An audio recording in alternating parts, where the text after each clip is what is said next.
Shalom, Bapak Ibu Saudara-saudari terkasih dimanapun berada. Pada kesempatan ini, izinkan saya mewakili Majelis Jemaat dan juga seluruh rekan pendeta GKI Gejayan mengucapkan Sin Chun Kyong Hee Tiam Ho Tiam Su. Selamat tahun baru, masuk musim semi, tambah kebahagiaan, tambah umur panjang. Mengapa selamat tahun baru masuk musim semi? Karena Imlek atau Xinjia menjadi tanda berakhirnya musim dingin masuk ke musim semi yang ditandai dengan bermekarannya bunga Meihua. Xinjia biasanya menjadi saat yang dinantikan oleh setiap orang yang merayakannya. Karena Xinjia menjadi kesempatan untuk keluarga berkumpul bersama, untuk keluarga makan bersama, dan biasanya ada satu sesi yang paling dinantikan, yaitu sesi pembagian angpao yang biasanya ini ditunggu-tunggu oleh anak-anak atau cucu-cucu yang belum menikah. Tetapi bagaimana dengan Xinjia tahun ini? Walaupun tahun ini kita tidak bisa merayakan Imlek seperti layaknya tahun yang lalu, kita berkumpul bersama keluarga, menikmati makan malam bersama, tetapi tidak usah berkecil hati. Karena walaupun kita tidak dapat bertemu, kita tidak dapat bertatap muka, kita tidak dapat berkumpul bersama-sama, tetapi kita tetap masih bisa merayakan Xinjia dengan saling mendoakan. Orang tua mendoakan anak cucunya, anak cucu mendoakan orang tua. Kita bisa saling mendoakan keluarga yang jarang bertemu. Kita bisa saling mendoakan keluarga dan sesama yang saat ini sedang mengalami pergumulan. Kita bisa saling menguatkan satu dengan yang lainnya. Saudaraku, sekalipun kita belum tahu apa yang akan terjadi di depan sana, namun mari dengan penuh keyakinan, dengan iman di dalam Tuhan Yesus, kita sambut tahun yang baru ini dengan penuh syukur. Kita sambut tahun yang baru ini dengan optimis dan percaya bahwa tangan Tuhan senantiasa menjaga, melindungi, memelihara, dan memberkati setiap langkah kehidupan kita. Tuhan Yesus memberkati.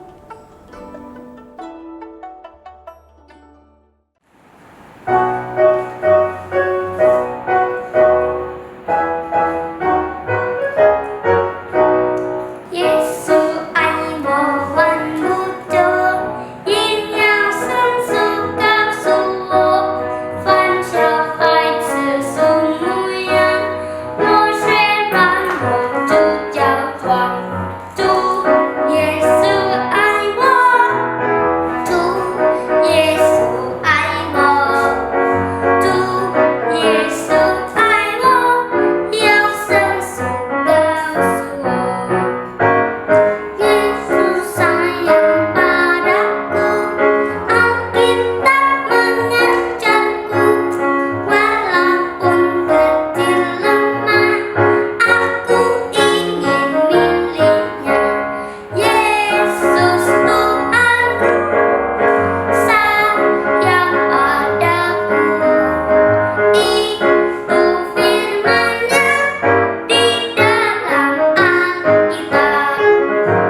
Hai teman-teman, namaku Koko. Aku punya seorang adik namanya Memei. Kemarin aku masih punya Engkong dan Popo. Tapi mereka sudah pergi ke surga karena COVID. Mama dan papaku juga kena COVID. Tapi sekarang mereka dirawat di rumah sakit. Jadi saat ini Koko harus melindungi Memei karena dia adalah adik Koko satu-satunya. Teman-teman, ada nggak yang mau bantu Koko menghibur Memei? Karena sekarang ini dia sangat sedih.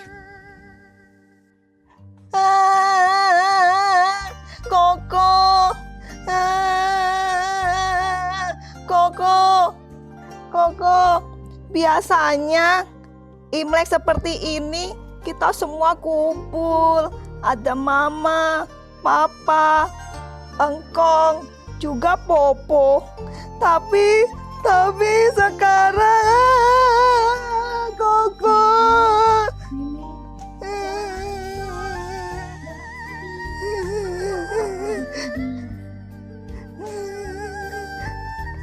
Meme sedih, Koko. Dan Meme marah sama Tuhan.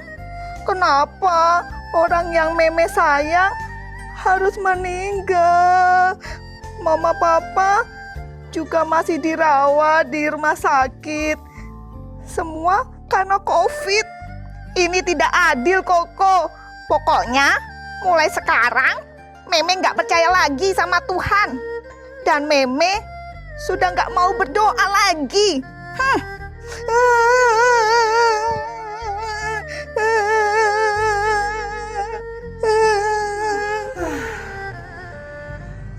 Teman-teman, bagaimana ini? Meme sepertinya sedih sekali. Dan saya, Koko sebagai kakaknya, sudah tidak tahu lagi bagaimana menghiburnya. Tolong dong teman-teman, apa yang harus Koko lakukan?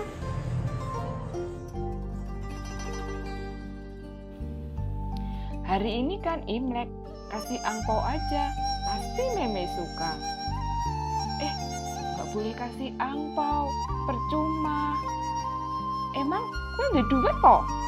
Oke, tapi Koko bingung juga harus bagaimana.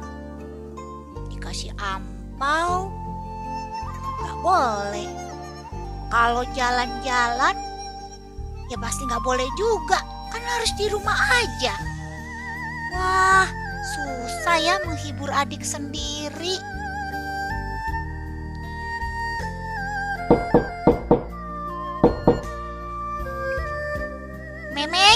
Memei, tolong dong. Dilihat, sepertinya ada yang datang loh.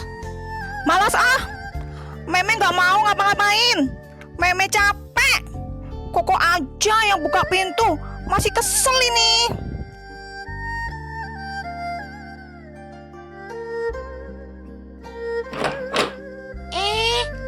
Ada Lause Dina dan Lause Neni. Ayo masuk Lause. Masuk. Salam Koko, apa kabar? Shalom juga Lause. Ya beginilah Lause. Lause kan sudah tahu, sudah dengar sendiri. Popo sama Engkong sudah gak ada lagi. Sekarang Mama sama Papa juga lagi di rumah sakit, Lause. Iya, betul. Lause juga mendengar itu. Oh iya, mana ini Meme? Kok nggak kelihatan? Ntar ya Lause, aku panggilkan. Memei, ayo. Kesini, Mei. Halo Meme, apa kabar? Kok kelihatan sedih? Ya, begitulah Lause. Memei memang lagi sedih. Syukur-syukur Memei mau bersama-sama kita, Lause. Iya, Lause udah mendengar. kalau papa mama masih dirawat di rumah sakit. Jangan sedih ya Meme ya. Tuhan Yesus selalu ada bersama kita. Tuhan Yesus setia terus menemani Koko Meme di rumah maupun papa mama di rumah sakit. Kita doakan terus supaya papa mama segera sehat. Tuhan juga memberkati para dokter, perawat, semua yang merawat papa mama di rumah sakit. Ya, oke, Koko Meme setuju? Setuju Lause. Senang sekali Lause mau mendoakan kami. Ya, yuk kita berdoa bersama-sama ya. Kita minta supaya Tuhan terus memberi kekuatan pada Koko Meme. Juga Tuhan menyembuhkan papa dan mama. Yuk kita berdoa. Mari kita berdoa bersama. Tuhan Yesus, kami mengucap syukur sebab Tuhan adalah Allah yang setia. Kami tahu Tuhan, masa ini bukan masa yang mudah untuk kami semua, terutama untuk Koko dan Meme. Saat ini kami mau berdoa Tuhan, tolong Tuhan memberkati papa dan mama Koko Meme yang masih dirawat di rumah sakit. Tuhan beri kekuatan, Tuhan beri kesembuhan. Begitu juga semua dokter, para medis yang merawat, Tuhan memberi hikmat, memberi mereka kapasitas untuk merawat semua pasien COVID. Tuhan, ini doa kami memintanya dalam nama Tuhan Yesus. Amin. Wah, Syeshe Lause. Syeshe, terima kasih Lause. Ya, Tuhan berkati Koko dan Meme ya. Sukacita bersama Tuhan. Shalom Bapak, Ibu, Opa, Oma, dan Kakak, serta adik-adik yang ada di rumah. Kita sungguh bersyukur hari ini kita bisa berkumpul, kita akan beribadah. Hari ini kita mau pujikan, kita mau bersatu hati, memuji nama Tuhan dengan bernyanyi, dengan menari, dengan memuji nama Tuhan.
Mari bersama-sama kita memulai ibadah ini dengan pengakuan.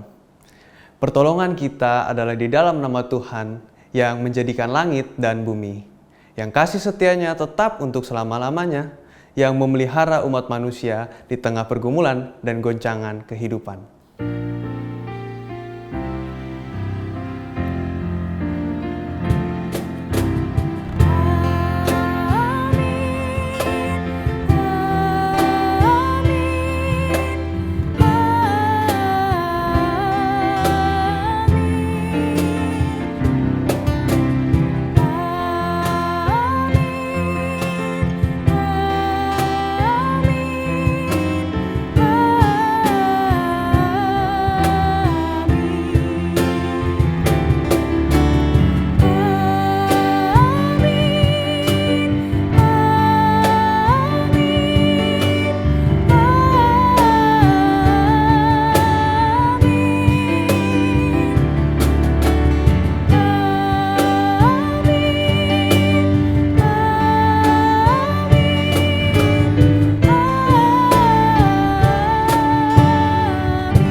kasih karunia dan damai sejahtera dari Allah Bapa kita dan dari Tuhan Yesus Kristus menyertai kita sekalian. Bapak, Ibu, Omah, Opah, kakak dan adik-adik semua, sudah 1 tahun kita hidup dalam pandemi.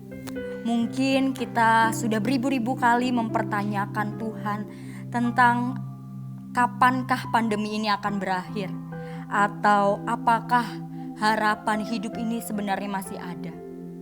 Tapi disinilah kita terus diuji untuk tetap mencintai Tuhan. Karena mencintai bukanlah tentang memberikan yang terbaik dalam kelebihan, tetapi memberikan yang terbaik dalam kelemahan. Mari semuanya kita masuk ke dalam penyembahan yang lebih lagi.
Kita mau nyanyi sekali lagi, kita mau bilang, aku mau cinta Yesus selamanya.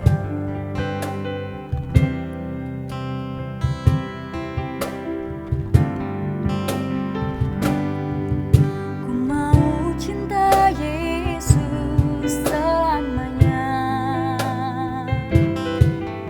Ku mau cinta Yesus selamanya. Meskipun badai silih berganti dalam hidup.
Saya mau menyapa secara khusus untuk adik-adik yang ada di rumah yang hari ini beribadah bareng sama mama papahnya, mungkin sama oma opahnya di rumah. Halo, bagaimana kabarnya? Mungkin udah bosan di rumah, tapi gak apa-apa. Kita semua harus menjaga juga kesehatan kita dengan tetap di rumah, ibadah di rumah.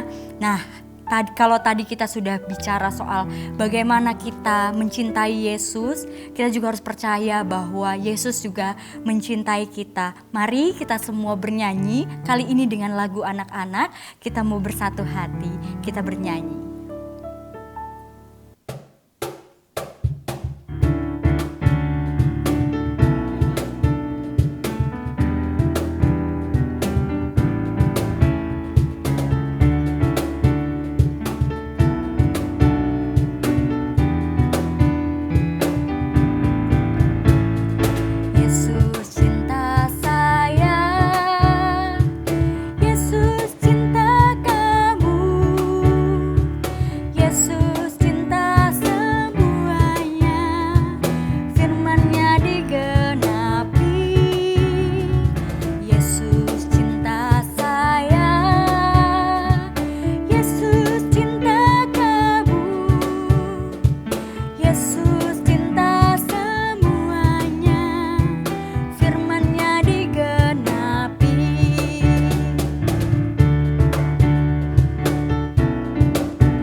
Mari kita bersatu di dalam doa. Ya Tuhan, Sang Sumber Kasih, melalui doa ini kami menyadari betul bahwa selama 1 minggu berlalu, kami banyak melakukan kesalahan-kesalahan yang mungkin kami sengaja maupun yang tidak kami sadari kami lakukan. Dengan menyadari itu, ya Tuhan, kami memohon ampun kepadamu.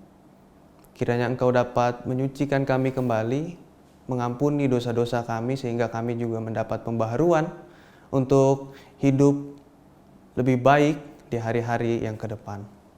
Mampukanlah kami juga untuk terus-menerus menyadari apa yang kami lakukan sehingga kami tidak mengulangi apa yang telah kami lakukan.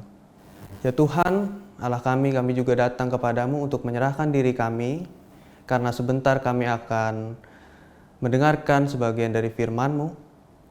Kiranya Engkau memberkati kami, mengurapi kami, agar kami memiliki hati yang betul-betul siap mendengarkan firman-Mu, merenungkannya, dan siap juga untuk melakukannya dalam kehidupan sehari-hari. Berkati juga hamba yang akan menyampaikan firman ini, yang dalam segala kekurangannya biarlah Engkau yang terus memperlengkapi, sehingga firman-Mu dapat dimengerti, dapat tertanam juga dalam hati kami. Demi nama Kristus kami berdoa dan mengucap syukur. Amin.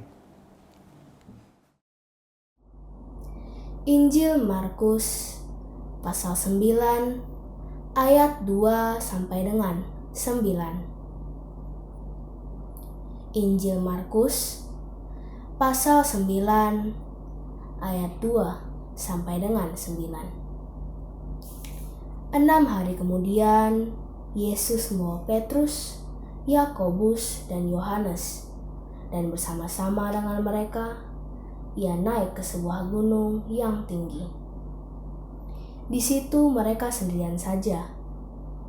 Lalu Yesus berubah rupa di depan mata mereka, dan pakaiannya sangat putih berkilat-kilat. Tidak ada seorang pun di dunia ini yang dapat mengelantang pakaian seperti itu. Maka nampaklah kepada mereka Elia bersama dengan Musa, keduanya sedang berbicara dengan Yesus. Kata Petrus kepada Yesus, "Rabi, betapa bahagianya kami berada di tempat ini. Baiklah kami dirikan 3 kemah, 1 untuk engkau, 1 untuk Musa, dan 1 untuk Elia." Ia berkata demikian sebab tidak tahu apa yang harus dikatakannya, karena mereka sangat ketakutan. Maka datanglah awan menaungi mereka, dan dari dalam awan itu terdengar suara, "Inilah anak yang kukasihi, dengarkanlah dia." Dan sekonyong-konyong waktu mereka memandang sekeliling mereka, mereka tidak melihat seorang pun lagi bersama mereka, kecuali Yesus seorang diri. Pada waktu mereka turun dari gunung itu, Yesus berpesan kepada mereka, supaya mereka jangan menceritakan kepada seorang pun apa yang telah mereka lihat itu, sebelum Anak Manusia bangkit dari antara orang mati. Demikianlah Injil Yesus Kristus. Berbahagialah setiap orang yang mendengarkan firman Tuhan, menyimpan dalam hati, dan melakukannya dalam hidup setiap hari. Haleluya. Halo jemaat terkasih, ibu, bapak, kakak, adik, oma, opa yang ada di rumah. Pada hari ini, pada minggu ini kita memasuki minggu yang istimewa. Namanya adalah Minggu Transfigurasi. Apa sih transfigurasi itu? Temennya Transformers ya? Wah, kayaknya kakak dan adik di rumah lebih tahu Transformers ya daripada transfigurasi. Atau malah transfigurasi itu temannya Transmart atau Trans Jogja ya? Bukan, tenang. Nggak ada hubungannya kok. Jadi apa sih sebenarnya transfigurasi itu? Nah, mari kakak adik semua, bapak ibu, oma opa kita belajar sedikit ya. Transfigurasi itu berarti perubahan wujud Yesus yang nyata dan dapat dilihat oleh para murid, yang bisa dilihat oleh para murid. Meskipun perubahan itu, perubahan fisik itu, perubahan badan itu hanya berlangsung sebentar saja. Peristiwa itu mau negesin ke kita semua bahwa ada sisi kemuliaan Yesus gitu. Ya, peristiwa itu mau nunjukin kalau Yesus tuh bukan kaleng-kaleng. Ia bersebelahan sama 2 orang hebat yang bagi umat Yahudi itu orang-orang top. Dan Yesus ada di antara mereka sambil bajunya itu memancarkan cahaya terang gitu, cahaya kemuliaan. Nah, hal itu mau menunjukkan dan mau menegaskan kalau Yesus itu, Tuhan Yesus itu bukan cuman seorang guru ataupun orang bijak yang suka ceramah gitu. Tapi Yesus itu, dia itu Mesias yang penuh kuasa dan penuh kemuliaan. Nah, terlebih lagi kalau kita mengingat peristiwa transfigurasi ini terjadi di tengah pemberitaan Yesus tentang kesengsaraan yang bakal ia segera hadapi. Ini menjadi semacam pertanda gitu, sebuah pemantapan bahwa Yesus akan segera menjalankan tugas penyelamatan yang mulia itu, dan kemuliaan itu dia capai lewat jalan penderitaan dan kerendahan yang dia beritakan. Ya, tepat dengan menderita sengsara dan mati untuk menebus dosa manusia. Itulah kemuliaannya. Nah, yang unik dari perenungan ini adalah ketika kita melihat bagian firman Tuhan di Markus ini, lalu kita melihat respon dari atau balasan dari para murid-murid itu yang ada. Mereka itu seakan masih terjebak dalam konsep Mesias versi Yahudi, yaitu Mesias sebagai sosok yang hebat, yang membawa bangsa Israel pada pembebasan dan kesejahteraan hidup aja. Hal itu bisa kita lihat dari Petrus nih yang spontan gitu. Petrus spontan hendak mendirikan tenda yang seakan menyetujui kalau konsep Mesias Yahudi yang penuh kehebatan dan keagungan itu, sehingga perlu untuk ditanggap gitu. Yesus dan Musa dan Elianya itu perlu ditanggap di tenda-tenda itu. Juga kita bisa melihat respon-respon unik itu waktu Yesus bilang, tolong ini dirahasiakan ya sampai anak manusia bangkit dari antara orang mati. Tapi di ayat ke-11 kita bisa lihat kalau murid-murid itu malah bergosip, malah gibah, malah mempersoalkan tentang apa yang dimaksud dari kebangkitan orang di antara orang mati gitu. Mereka masih bingung bertanya-tanya apa maksud dari bangkit di antara orang mati, dari antara orang mati. Hal itu kan menandakan kalau murid-murid itu tidak punya bayangan bahwa Yesus sebagai Mesias adalah orang yang akan menderita mati untuk menebus dosa manusia, yang kemuliaannya justru terletak pada jalan penderitaannya itu. Demikianlah kiranya peristiwa transfigurasi itu, peristiwa perubahan wujud Yesus tadi itu, hendak menekankan bahwa kemuliaan Yesus sebagai Kristus tidaklah terlepas dari kerendahan dan penderitaannya menyelamatkan manusia dari hukuman dosa. Jadi bukan semata-mata dengan iming-iming kesejahteraan atau kebebasan, tapi memang kemuliaannya itu ada pada penderitaannya, ada pada kerendahan hatinya, kerendahan dirinya untuk menyelamatkan manusia dari hukuman dosa. Nah, kesadaran akan keselamatan dan kuasa kabar baik itu nampaknya lebih bisa dipahami oleh Paulus ketimbang murid-murid yang baru saja saya jelaskan gitu. Dan Paulus itu bisa kita lihat keyakinannya yang begitu kuat, nggak kayak murid-murid itu, yang tertulis dalam surat-suratnya ke Korintus salah satunya. Ia tengah berada dalam posisi yang tertekan, berada dalam pengalaman-pengalaman dan ancaman-ancaman sebagai pemberita Injil ya. Diancam untuk dibunuh, diusir, untuk dikucilkan. Tapi justru dengan tegar si Paulus ini, Bapak Paulus ini, dia yakin menghadapi itu semua. Ia yang menyadari dan mengimani peristiwa kematian dan kebangkitan sebagai peristiwa kemuliaan itu, berusaha buat betul-betul menghayati bahwa berharga sekali peristiwa penyelamatan dari Allah itu. Berharga sekali peristiwa kematian Yesus, pengorbanan Yesus itu yang akhirnya menghasilkan kemuliaan itu. Dan akhirnya begitu berharganya pengorbanan Allah itu membuat dia menjadi semangat akhirnya untuk memberitakan Injil meskipun berada dalam tekanan-tekanan itu. Dia nggak dipercaya sama orang-orang di Korintus, tapi dengan keyakinannya, dengan ketekunannya dia terus menulis pesan-pesan, pengajaran-pengajaran kepada orang-orang di Korintus. Meskipun diancam, dia terus memberitakan Injil dan menghadapi tugas pemberitaan Injil itu dengan strong. Nah, kalau begitu, coba mari kita semua merenungkan bersama-sama. Sadarkah kita bahwa selama ini kita juga punya potensi untuk terjebak pada perspektif seperti murid-murid tadi yang masih terbayang-bayang Yesus itu atau Allah itu hanya sekedar mulia-mulianya saja. Yesus itu, Allah itu hanya sekedar yang agung-agungnya saja, yang enak-enaknya saja gitu. Seringkali kita sangat rawan untuk berpikir seperti itu, atau bahkan mungkin kita sudah melakukannya. Seringkali memang kemuliaan Allah menyilaukan mata kita. Membuat kita berpikir seolah Allah itu yang mulia-mulianya saja itu tadi, yang hebat-hebatnya aja. Bahkan yang menyenangkan-menyenangkannya aja, kemahakuasaannya sebagainya. Tapi sadarkah kita kalau kemuliaannya itu justru terletak pada penderitaan dan kerendahannya itu.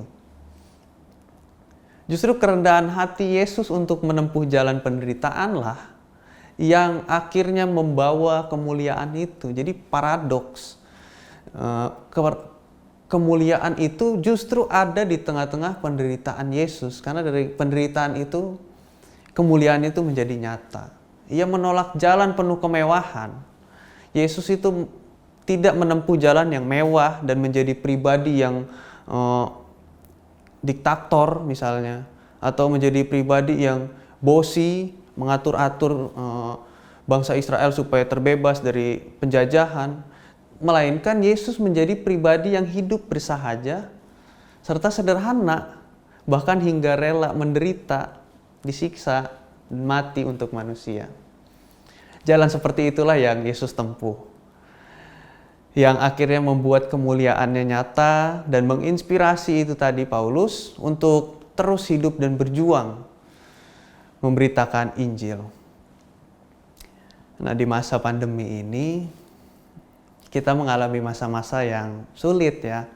Ibu bapak, oma opa mungkin lebih paham betapa sulitnya itu, karena teman-teman, adik-adik, kakak-kakak yang ada di rumah mungkin sibuk memikirkan sekolah online dan lain sebagainya, tapi orang tua memikirkan keuangan dan lain sebagainya. Nah, di tengah-tengah masa pandemi ini yang sulit ini, kita diperhadapkan dengan kehidupan yang akhirnya semuanya serba dibatasi, serba terbatas gitu. Dan dalam kehidupan bergereja itu menjadi salah satu contohnya. Kita diperhadapkan dengan kenyataan hidup bergereja yang sangat dibatasi. Perayaan hari gerejawi kayak Natal kemarin atau Paskah yang mungkin nanti akan kita segera sambut menjadi tidak semegah biasanya. Bahkan ada di antara kita yang harus merayakan hari-hari besar itu dengan amat sederhana gitu, seperti di rumah. Kita harus ibadah di rumah karena nggak boleh ke gereja. Dan ada juga yang terpisah dari keluarganya atau komunitas yang kita rindukan akibat pandemi ini karena merantau gitu. Di tengah itu semua, marilah kita mengingat dan menghayati bahwa memang kemuliaan Kristus pun terletak pada penderitaan dan kerendahannya, bukan dalam kemegahan dan kemewahan semata. Dan jika kita masih sibuk mencari kemewahan, kita sibuk mencari kemegahan, apalagi di tengah kondisi, di tengah konteks hidup yang seperti ini, jangan-jangan kita masih terjebak pada iman yang dangkal, yang tidak peduli bahwa kemuliaan Allah justru ditempuh dengan cara yang penuh kerendahan. Inilah momen kita untuk menghayati bahwa terkadang menjadi sederhana merupakan jalan yang perlu ditempuh untuk dapat benar-benar merasakan kemuliaan Allah itu sendiri. Juga di tengah masalah ekonomi ya, di tengah masalah ekonomi yang ada yang menghantam kita semua, tentu rasanya membuat kita merasa sangat sulit untuk survive.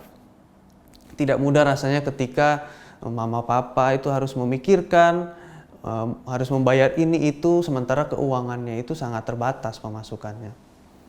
Namun dalam kondisi seperti itu, apakah kita cukup mengingat bahwa Allah tidaklah semata-mata soal kemuliaan, keagungan atau kemewahan saja? Apakah kita hanya memandang Tuhan seperti murid-murid, sehingga kita ketika berada di dalam masa-masa yang sulit, kita menjadi merasa ditinggalkan, kita merasa akhirnya tidak diberkati. Padahal ya Allah sendiri pun melalui masa-masa sulit itu dalam prosesnya mengorbankan diri untuk menebus dosa manusia. Dan dengan terus tegar, dengan terus berupaya kreatif dan tidak menyerah, pantang menyerah, Paulus terus berjuang memberikan penjelasan-penjelasan kepada jemaat di Korintus tentang kebenaran firman Tuhan itu. Jadi sama-sama sulit ya, dan Paulus berhasil survive terus menerus melawan keadaan yang ada, karena ia sadar betul bahwa kemuliaan dari karya penyelamatan Tuhan menjadi hal yang begitu berharga baginya. Sampai-sampai ia merasa harus terus berjuang, harus terus habis-habisan memperjuangkan itu. Hal itu membuat ia justru merasa tetap dikuatkan sekalipun ia berada dalam masa-masa yang penuh tekanan. Dan kembali lagi kita mempertanyakan diri kita, apakah kita cukup punya kebesaran hati untuk menghayati seperti itu juga di masa-masa kesulitan ekonomi ini. Apakah kita cukup memahami bahwa keselamatan dari Allah adalah pengorbanan besar Allah yang harusnya menguatkan kita menghadapi sulitnya kehidupan? Maka marilah kita menghadapi kesulitan yang ada, termasuk kesulitan ekonomi, dengan menghayati Tuhan secara demikian. Adik-adik, kakak-kakak juga yang ada di rumah yang sedang berjuang dalam masa-masa studi yang serba online itu, yang mungkin membosankan, mungkin melelahkan, harus menatap layar segala macam. Ayo kita sama-sama menghayati kalau dalam kesulitan-kesulitan itu pun Tuhan terus ada mendampingi kita semua. Tuhan tidak meninggalkan kita, Tuhan bahkan menganugerahkan keselamatan yang bisa membuat kita harusnya tetap bersyukur dan terus berusaha melakukan yang terbaik. Sama seperti Pak Paulus tadi, sama seperti Bapak Paulus, Rasul Paulus. Kalau Bapak Paulus, Pendeta GKI Gejayan. Dan di tengah masa-masa sulit itu, marilah kita semua mengupayakan yang terbaik. Dan percaya, sambil juga kita percaya ya, bahwa Tuhan itu selalu menyertai. Dan bahkan telah memberikan yang terbaik untuk kita. Amin. Mari kita berdoa. Ya Tuhan, Allah yang penuh dengan kebijaksanaan, kami begitu bersyukur ketika kami diingatkan untuk menghayati bahwa kemuliaan-Mu tidaklah terlepas dari penderitaan yang ada, sehingga harusnya mengingatkan kami juga untuk terus semangat di tengah-tengah tekanan yang ada.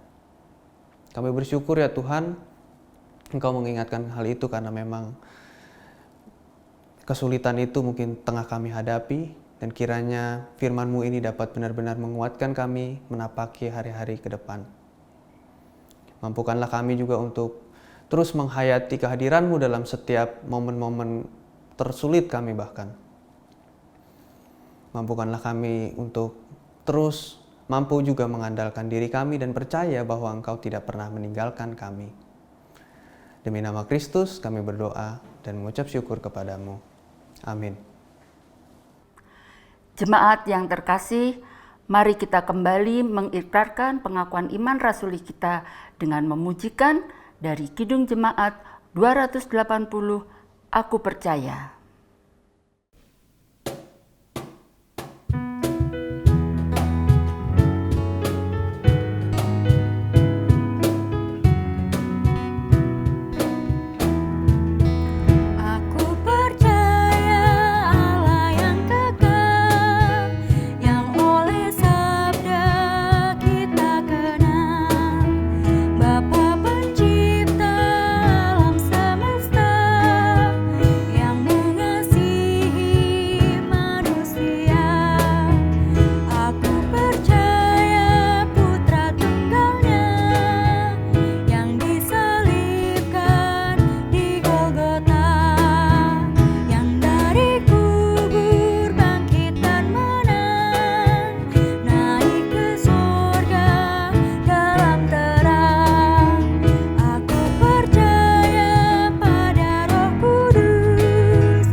Jemaat sekalian, mari kita bersatu di dalam doa syafaat kita.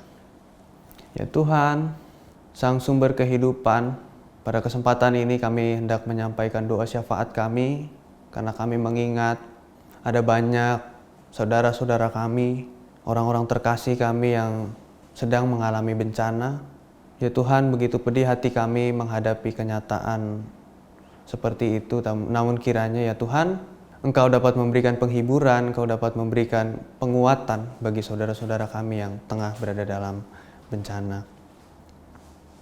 Mampukanlah kami juga menjadi orang-orang yang menghibur, yang membantu saudara-saudara kami itu agar terus dapat merasakan sukacita dan kasih setiamu melalui kami.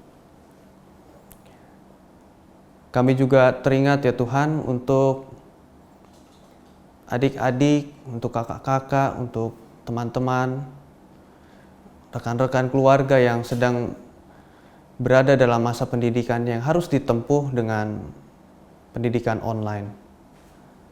Dalam kepenatan, dalam kebosanan, kiranya Engkau terus memberkati mereka semua ya Tuhan, agar terus dapat mengupayakan yang terbaik bagi pendidikannya, juga bagi masa depannya, sehingga yang diusahakan dapat menghasilkan juga hasil-hasil yang terbaik bagi dirinya sendiri. Kami berdoa juga ya Tuhan, mengingat ada banyak sekali pergumulan yang tengah dihadapi oleh gereja GKI Gejayan ini, juga bahkan dialami oleh gereja-gereja yang ada di Indonesia.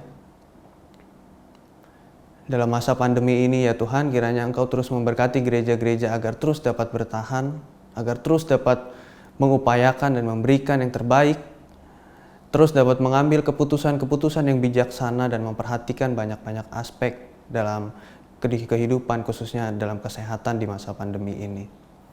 Kiranya Engkau terus merawat gereja-gereja ini agar terus dapat menjadi berkat bagi orang-orang di sekitar. Juga ada banyak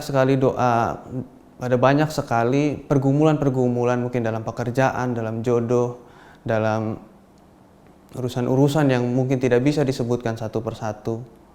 Namun kiranya Tuhan Engkau Maha mendengar, Engkau Maha tahu, dan biarlah Engkau memampukan kami, memampukan saudara-saudara kami yang mungkin dalam masalah-masalah itu, agar dapat benar-benar memahami maksud-Mu, agar dapat memahami bagaimana cara-Mu menjawab doa-doa kami ini. Biarlah kehendak-Mu yang terjadi ya Tuhan atas masalah-masalah itu dan pergumulan-pergumulan itu. Dan kami hanya menyerahkan diri kami sepenuhnya ke dalam tangan-Mu. Demi nama Kristus, mampukanlah kami. Amin.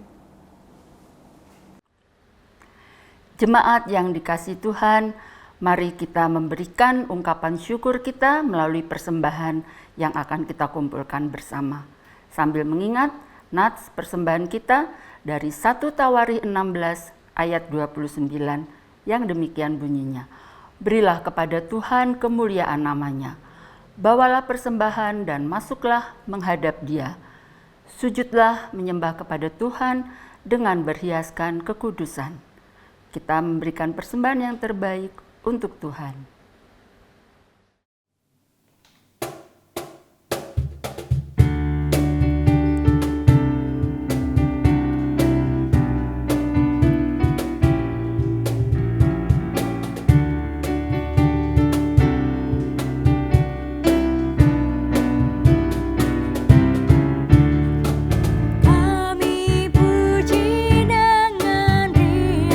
Di Kau Allah yang besar.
Jemaat yang terkasih, mari kita berdoa untuk persembahan kita.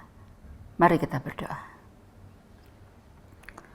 Tuhan Yesus, Tuhan yang baik, kami anak-anak-Mu menghampiri tahta-Mu yang kudus Tuhan, seraya mengucap syukur yang tak terhingga.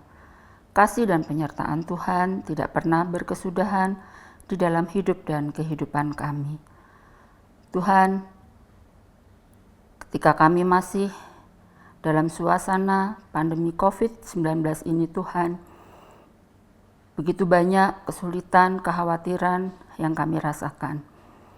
Tetapi kasih Tuhan tetap nyata pada kami, hingga hari ini kami dalam keadaan sehat, bahkan hingga saat ini kami tetap boleh memuji dan memuliakan Tuhan. Ya Allah Bapa, saat ini kami hendak mengucap syukur melalui persembahan yang sudah kami kumpulkan.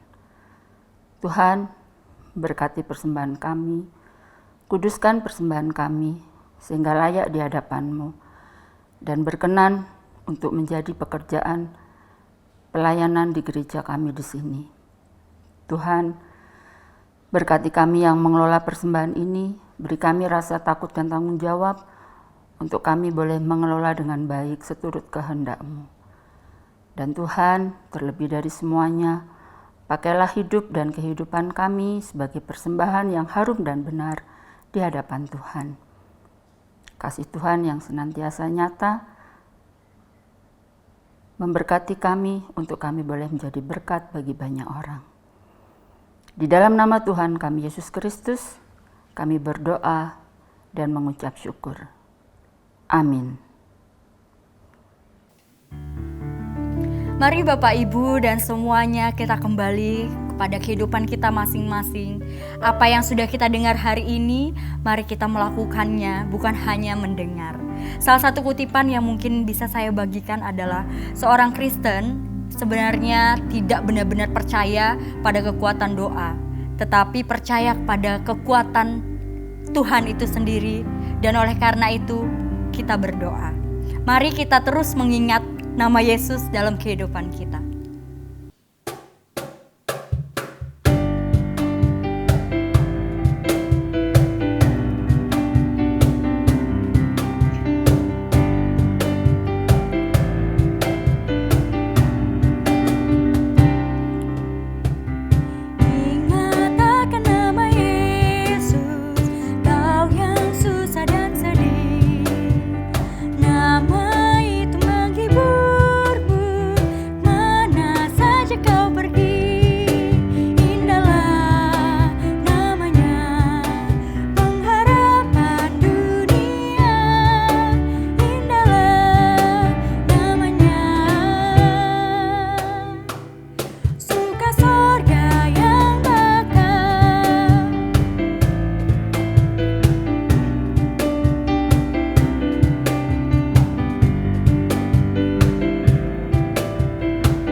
Jemaat terkasih, bersama Tuhan, mari kita kembali ke dalam kehidupan kita untuk menjadi terang dan garam dunia. Dan terimalah berkat Tuhan yang menguatkan dan meneguhkan kita semua. Tuhan memberkati kita dan melindungi kita. Tuhan menyinari kita dengan wajah-Nya dan memberi kita kasih karunia. Tuhan menghadapkan wajah-Nya kepada kita dan memberi kita damai sejahtera. Amin.